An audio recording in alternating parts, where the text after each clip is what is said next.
حضرت جعفر اپنے والد کے ساتھ آ رہے ہیں. ان کے والد نے کہا اے جعفر جہاں علی کھڑا ہوا ہے تو بھی یہیں پہ کھڑا ہو جا. علی بھی محمد کا وفادار ہے, جعفر بھی محمد کا وفادار ہے. حضرت جعفر فرماتے ہیں میری عمر بڑی, عمر بڑھنے کے بعد حضور نے حکم فرمایا جعفر تو حبشہ کی طرف چلا جا. کہا میں حبشہ چلا گیا ہوں, وہاں جا کے زندگی گزارنے لگا.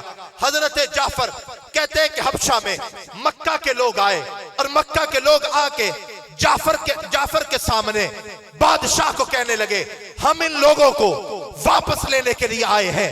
حبشہ کا بادشاہ کہنے لگا قصور کیا ہے؟ کہا یہ بھاگ کر آئے ہیں. حضرت جعفر مسلمانوں کا مقدمہ حبشہ کے بادشاہ کے سامنے لڑ رہے ہیں.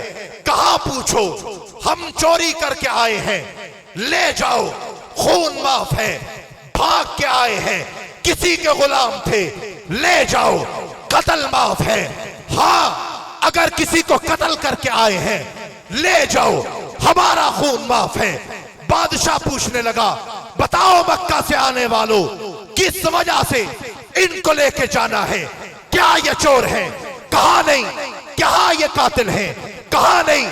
کہا یہ بھگوڑے ہیں؟ کہا نہیں. کہا کیا وجہ ہے؟ کہا نبی کا کلمہ پڑھتے ہیں, محمد کا کلمہ پڑھتے ہیں, کلمہ پڑھنے کے اوپر ہمارے بتوں کو پورا کہتے ہیں.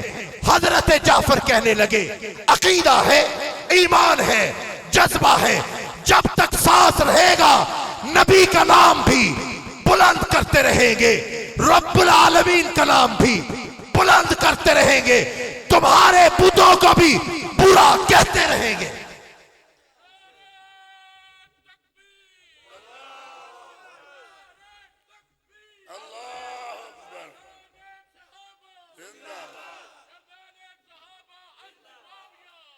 سامعین ذی وقار, یہ ہے حضرت جعفر جو علی کے بڑے بھائی ہیں. یہ ہے جعفر جو 42ویں نمبر پہ مسلمان ہوئے. یہ ہے جعفر جو رسول اللہ کے پیچھے نماز پڑھے. یہ ہے جعفر جو حبشہ میں ہجرت کریں. یہ ہے جعفر جو حبشہ کی ہجرت میں مسلمانوں کا مقدمہ بادشاہ سے لڑے. یہ ہے جعفر جو مدینہ واپس آئے تو رسول اللہ ماتھے پہ پیشانی دے. یہ ہے جعفر جن کو رسول اللہ کے صحابی کہیں اے جعفر تیری صورت بھی محمد جیسی ہے, تیری سیرت بھی محمد جیسی ہے. آج جعفر موتا کے مقام پر لڑ رہا ہے, خون بہ رہا ہے, بازو کٹ رہے ہیں, سینے پہ زخم کھا رہا ہے. رسول اللہ نے مدینہ میں بیٹھ کر یہ منظر دیکھ کے ارشاد فرمایا جعفر لڑا بھی, آگے بڑھا بھی, دشمنوں کے سر کاٹے بھی. جعفر کا دایاں بازو کٹا, بایاں کٹا. جعفر شہید ہو گیا ہے, جنت میں پہنچ گیا ہے. محمد اپنی نگاہوں سے دیکھ رہا ہے جعفر کو رب نے بازوؤں کے بدلے جنت میں فرشتوں کے پر عطا کر دیے ہیں. اور جعفر جنت کی سیر کر رہا ہے. 2 امیر شہید ہوئے, اب تیسرا امیر حضرت عبداللہ بن رواحہ. حضرت عبداللہ بن رواحہ 3 دن سے بھوکے ہیں. کتنے بھائی؟ 3 دن سے بھوکے. ان کے ایک کزن نے, رشتہ دار نے ان کو ایک گوشت کا ٹکڑا دیا. کہا عبداللہ جنگ میں ہو, 3000 کا لشکر ہے, سامنے 2 لاکھ ہے, کچھ تو کھا لے, تیرے کندھوں کے اوپر اب امیرتے ہیں. حضرت جعفر کے شہید ہونے کے بعد عبداللہ بن رواحہ نے پرچم اٹھایا, آگے بڑھ گئے, حتیٰ کہ شہید ہو گئے. 3 امیر رسول اللہ نے بنائے تھے, تینوں ہی شہید ہو گئے. اب باری آئی مسلمانوں کے مشورے کی, اب کس کو امیر بنایا جائے. نام آیا اب امیر کوئی اور نہیں بنے گا بلکہ خالد بن ولید بنے گا.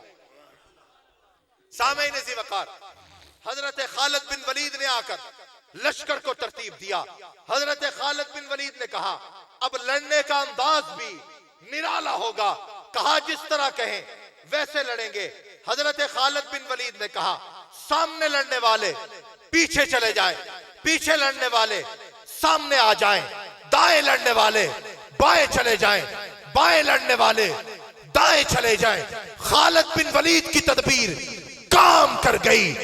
2,00,000 کے لشکر کے اوپر 3,000 کا روپ پڑ گیا.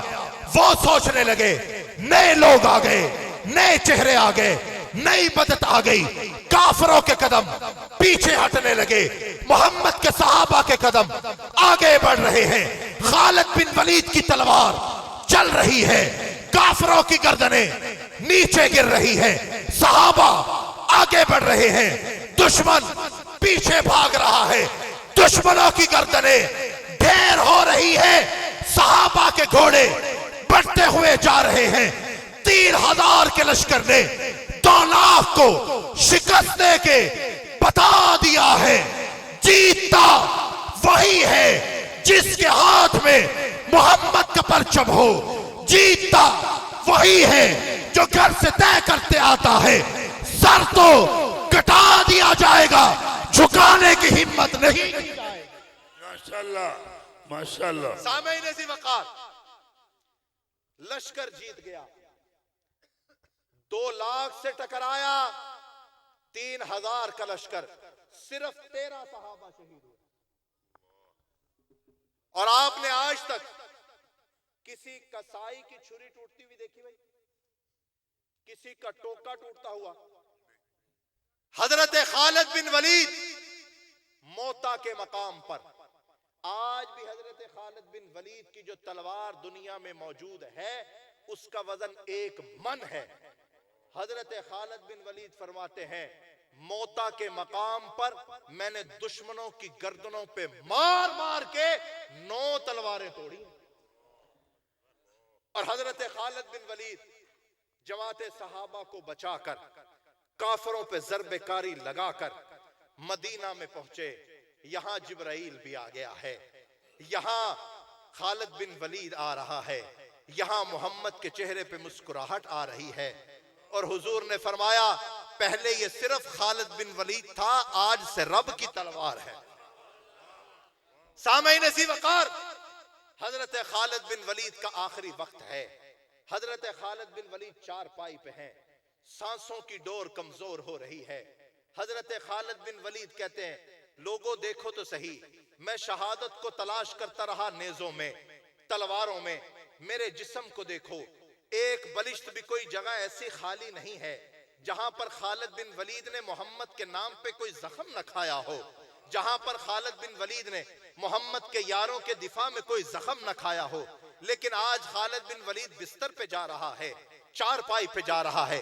کسی نے کہا خالد بن ولید غم کیوں کر رہا ہے؟ جو رب کی تلوار ہو اس کو کوئی توڑ ہی نہیں سکتا ہے. آؤ لوگو, میں تمہیں ایک اور شخص دکھاتا ہوں جس کا زخم بھی چھلی تھا, جس کا بدن بھی چھلی تھا, جس کا سر بھی چھلی تھا, جس کے جسم کے اوپر بھی ایک بلشت ایسی جگہ خالی نہیں تھی جہاں پر اس نے زخم نہ کھایا ہو. کبھی اس نے زخم کھایا ہے تو لاہور کے بم دھماکوں میں کھایا, کبھی اس نے زخم کھایا ہے تو سرگودا میں راکٹ لانچر کے حملوں پہ کھایا, کبھی اس نے زخم کھایا ہے تو کراچی میں اغوا ہونے پر امام باڑوں پہ مارے جانے پہ کھایا, کبھی اس نے زخم کھایا ہے تو گھر میں گھس کر اس پر گولی مارے جانے پہ کھایا, کبھی اس نے زخم کھایا ہے تو پہاڑوں میں بمباری میں کھایا, کبھی اس نے زخم کھایا ہے تو ایوانوں میں جا کر درندوں کے ہاتھوں میں لگ کر, ایوانوں سے نکل کر عقوبت خانوں میں جا کر اس نے مار کھائی ہے. زخم چھلی تھا, بدن چھلی تھا, 114 زخم اس کے سینے پہ تھے, 42 گولیوں کے نشان اس کے جسم پہ تھے, راکٹ لانچر کے حملے کے نشان اس کے جسم پہ تھے, ڈنڈوں سے مارے جانے کے نشان اس کے جسم پہ تھے, زخم کا پھٹ جانا اس کے زخم پہ تھا. لیکن اس کے دل میں ایک ہی بات تھی, جسم چھلی کروایا جا سکتا ہے, بدن چھلی کروایا جا سکتا ہے. اعظم طارق عائشہ کے گستاخ کو مسلمان کہہ دے, ہو ہی نہیں سکتا ہے. نعرہ تکبیر, تاج و تخت ختم نبوت, تاج و تخت ختم نبوت, شہید اسلام مولانا محمد اعظم طارق. کراچی میں حملہ ہو جائے برداشت ہو سکتا ہے, کراچی میں بزرگ حضرات جو یہاں پر بیٹھے ہیں ان کو پتا ہوگا 70 کی دہائی میں بیت اللہ شریف کے اوپر حرم مکہ پہ ایرانیوں نے حملہ کیا، بیت اللہ شریف کے اوپر قبضہ کرنے کی کوشش کی۔ اس وقت پاکستان کی فوجیں یہاں سے گئی تھیں، جن لوگوں نے وہاں حملہ کرنے کی کوشش کی تھی ان کو پکڑا اور مارا میرے پاکستان کے فوجیوں نے تھا۔ اس وقت میں تمام دینی جماعتیں یہاں پر پرچم کے ذریعے، اشتہار کے ذریعے تحفظ حرمین کے حوالے سے پروگرام اور ریلیاں کر رہے تھے۔ اعظم طارق کراچی کے علاقے میں تحفظ حرمین کے حوالے سے اشتہاروں کو لگا رہا ہے۔ رات کا پہر ہے، لوگوں نے دیکھا یہ اشتہار لگا رہا ہے، ایران کے خلاف لوگوں کو بتا رہا ہے، ایران کی سازش لوگوں کو بتا رہا ہے، بیت اللہ کے خلاف لڑنے والوں کا لوگوں کو بتا رہا ہے۔ اعظم طارق کو اغوا کیا گیا، اغوا کرنے کے بعد تہ خانوں میں لے جا کر، امام باڑے میں لے جا کر مارتے رہے، پیٹتے رہے، حتیٰ کہ یہی سوچ لیا آج اس کو اعظم طارق کو یہی پہ ذبح کر دیتے ہیں۔ کہاں مارنے کی وجہ سے شور برپا ہوا، ڈنڈا لگنے کی وجہ سے شور برپا ہوا، پڑوسیوں نے پولیس کو بلایا، پولیس کے آنے پر اعظم طارق کی جان بچ گئی تھی، لیکن خون میں لت پت کپڑے گھر میں پہنچے تھے، خون میں لت پت جسم بھرا ہوا تھا، زخموں سے جسم چور تھا۔ 2 دن گزرے ہیں، اعظم طارق اسی کراچی میں تھا، اسی صدیق اکبر مسجد میں پہنچ کر پھر کفر کو بیان کر رہا تھا، پھر ابو بکر صدیق کی صداقت کو بیان کر رہا تھا، بتا رہا تھا جسم چھلی ہو جائے مسئلہ ہی کوئی نہیں، زخم ہو جائے مسئلہ ہی کوئی نہیں، مسئلہ ایک ہے، ملک پاکستان میں صحابہ کے تحفظ کا قانون بننا چاہیے، عائشہ کے تحفظ کا قانون بننا چاہیے۔ زندگی لٹائی جا سکتی ہے لیکن کوئی عائشہ پہ بھونک جائے برداشت نہیں کیا جا سکتا۔ نعرہ تکبیر! سارے جواب نہیں دے رہے۔ نعرہ تکبیر! حب صحابہ رحمت اللہ علیہ، حب صحابہ، بغض صحابہ، صحابہ کے دشمن پہ لعنت، بے شمار صحابہ کے دشمن پہ لعنت۔ دشمنان صحابہ کل بھی کافر تھے، آج بھی۔ سامعین ذی وقار، مولانا اعظم طارق شہید پہ لاہور سیشن کورٹ میں ایک حملہ ہوا، اور وہ کہتے ہیں کہ جب حملہ ہوا میں ایک دفعہ بے ہوش ہو گیا، بے ہوش ہونے کے بعد مجھے ہوش آئی، میں نے اٹھ کے دیکھا تو انسانی جسم درختوں پہ لٹک رہے تھے۔ کہا میں نے دیکھا کہ دھواں ہی دھواں تھا، کہا میرے ارد گرد اس وقت پولیس کے لوگ زیادہ تھے جو میری حفاظت کے لیے کھڑے تھے۔ میں نے دیکھا کہ کسی پولیس والے کا سر کہاں پڑا ہوا ہے، کسی پولیس والے کا ہاتھ کہاں پڑا ہوا ہے۔ مولانا اعظم طارق شہید کہتے ہیں میں دوبارہ لیٹ گیا، ساتھی آئے مجھے اٹھا کے لے گئے، ڈاکٹر یہ کہنے لگے کہ زخم زیادہ ہیں، بائیں ٹانگ کاٹنی پڑے گی۔ مولانا اعظم طارق شہید اپنی کتاب میں لکھتے ہیں نہیں بھائی، اگر رب نے میری ٹانگوں کو بچایا ہے وہ ان پہ کھڑا ضرور کرے گا۔ کہا دن گزر گئے، 2 دن گزرے تھے، میں رات کی تنہائی میں دیکھ رہا ہوں کہ مجھے پٹیوں سے لپیٹا گیا ہے، میرے ہاتھوں پہ بھی اور میری ٹانگوں پہ بھی پٹیاں ہیں، میرا ہونٹ بھی کٹ گیا ہے، میرے چہرے پہ بھی زخم آ گئے ہیں۔ کہا رات کی تنہائی میں میں اٹھا، رب سے دعا مانگی کہ ربا مجھے اپنی ٹانگوں پہ کھڑا کر دے۔ کہا سب سو گئے تھے، ڈاکٹر بھی جا چکے تھے، میں اٹھا ہوں، میں نے آرام سے قدموں کو ٹکایا، ٹکانے کے بعد میں اپنے قدموں پہ کھڑا ہوا۔ کہا 5 سیکنڈ کے لیے میرا کھڑا ہونا تھا لیکن دل میں اطمینان تھا کہ رب مجھے کھڑا ضرور کرے گا. کہا 10 سیکنڈ تک کا وقت گزرا ہے. میں بے ہوش ہو کے گر گیا. ڈاکٹر آ گئے, ساتھی اٹھ گئے, مجھے اٹھا کے ہسپتال کے بیڈ پہ لٹایا گیا. ڈاکٹر پریشان تھے, میں مسکرا رہا تھا.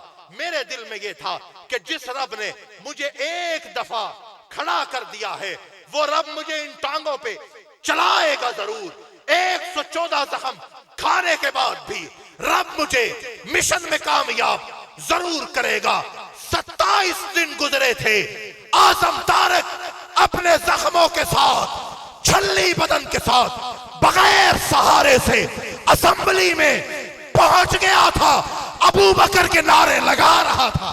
نعرہ تکبیر, نعرہ تکبیر.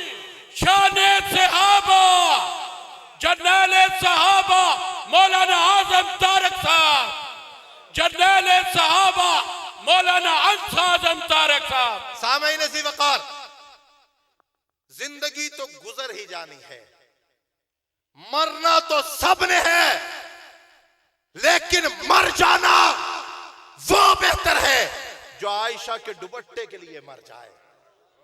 مرنا تو ہے ہی ہے. اگر زندگی کا اختتام موت ہے تو اس موت پر ابو بکر کے نام پہ مر جانے کو ترجیح دیتے ہیں. بات ایک ہی ہے جو قائد حق نواز بتا گیا ہے, اپنی قبر کی تختی کے ذریعے مجھ کو سکھا رہا ہے. آخری دم تک وہ یہی کہتا رہا, فنا فی اللہ کی تہ میں بقا کا راز مضمر ہے. جسے مرنا نہیں آتا اسے جینا نہیں آتا.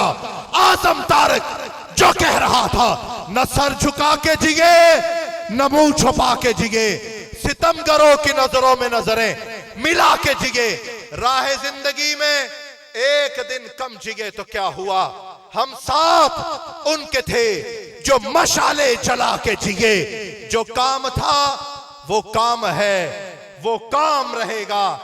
میں مر کے بھی زندہ ہوں اے ظالم, تیرے سر پہ یہی الزام رہے گا.